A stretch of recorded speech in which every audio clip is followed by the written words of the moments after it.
Euh, alors, je vais repartir de la première question, Monsieur Gillet.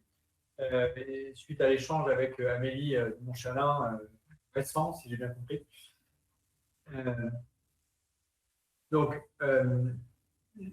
la façon dont les plans de relance devront être construits, la façon dont les règles du jeu européennes vont lire les plans de relance pour ensuite décaisser l'argent, et donc la façon en retour dont les plans de relance doivent être construits pour que l'argent soit décaissé, mais au cœur de la sélection des investissements, le plan national énergie-climat. Le plan national énergie-climat, c'est pour la France 350 pages qui décrivent les besoins d'investissement, les projets qui doivent être financés pour nous permettre d'aller vers nos objectifs climatiques.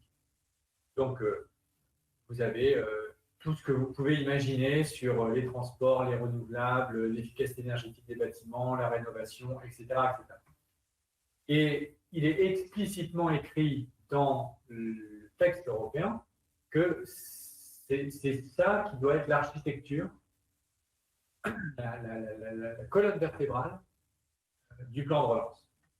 Et c'est un des outils qui assure la cohérence avec le Green Deal, puisque en gros 100% des investissements qui sont dans les plans nationaux énergie-climat sont alignés avec le Green Deal. Donc ça, c'est l'élément, je dirais, rassurant de la chose. Et ensuite, ce que vont faire les États, très probablement, c'est qu'ils vont refinancer par le plan européen des dépenses d'investissement public ou de soutien aux entreprises. Par exemple, on peut tout à fait imaginer que le super bonus pour les voitures électriques qui est dans le plan français de soutien au secteur automobile soit refinancé par le plan européen, qui de fait libère des capacités budgétaires françaises pour faire autre chose. Donc, il va y avoir comme ça un mécano qui va s'appuyer, s'adosser sur le plan national énergie-climat. Et donc, il n'y a pas d'incompatibilité à dire ce que je viens de dire et à dire que ça sera en lien avec les priorités économiques. Mais ça ne pourra pas être des priorités économiques incompatibles avec le Green Deal. C'est ça le chemin.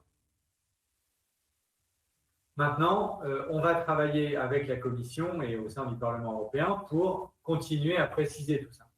Je vais vous donner deux exemples de ce qui me semble aujourd'hui insuffisant. Vous n'avez pas de part minimum obligatoire d'investissement vert. Donc, tout ce que vous faites dans le secteur où il y a des enjeux climatiques doit être issu du plan énergie-climat, donc, on va dire, pour simplifier, Green Deal compatible.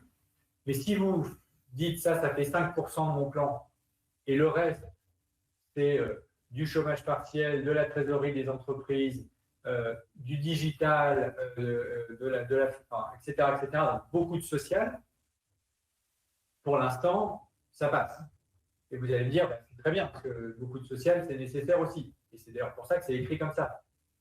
Mais de l'autre côté, la conséquence de ça, ça veut dire que les États qui ont envie de s'aligner fortement sur les questions climatiques, de financer l'isolation des bâtiments, les transports en commun, etc., vont le faire. Et ceux qui n'en ont pas envie ne vont pas le faire.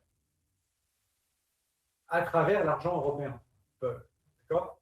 Bon, là, on parle bien du plan de relance européen. Ce n'est pas la totalité de ce que les États mettent sur la table. On parle du plan de relance européen.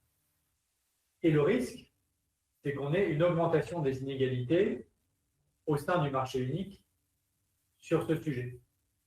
Et qu'au fond, le plan de relance fonctionne à l'envers.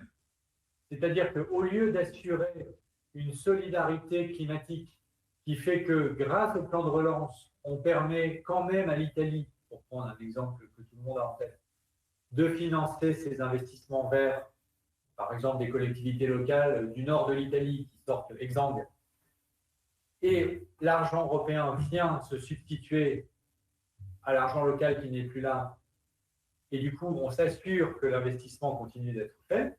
Mais si on n'a pas un plancher minimum, bien, on risque d'avoir des inégalités très très fortes entre les États membres. Et au fond, au lieu de réduire les inégalités, les creuser. Voilà une problématique qui est face à nous, qu'il va falloir qu'on règle dans le respect à la fois de la souveraineté nationale et de la subsidiarité et dans le respect de la cohérence européenne. Donc, on n'y est pas encore complètement, mais le point de départ est quand même assez bon. Mais notre objectif, c'est évidemment de l'améliorer.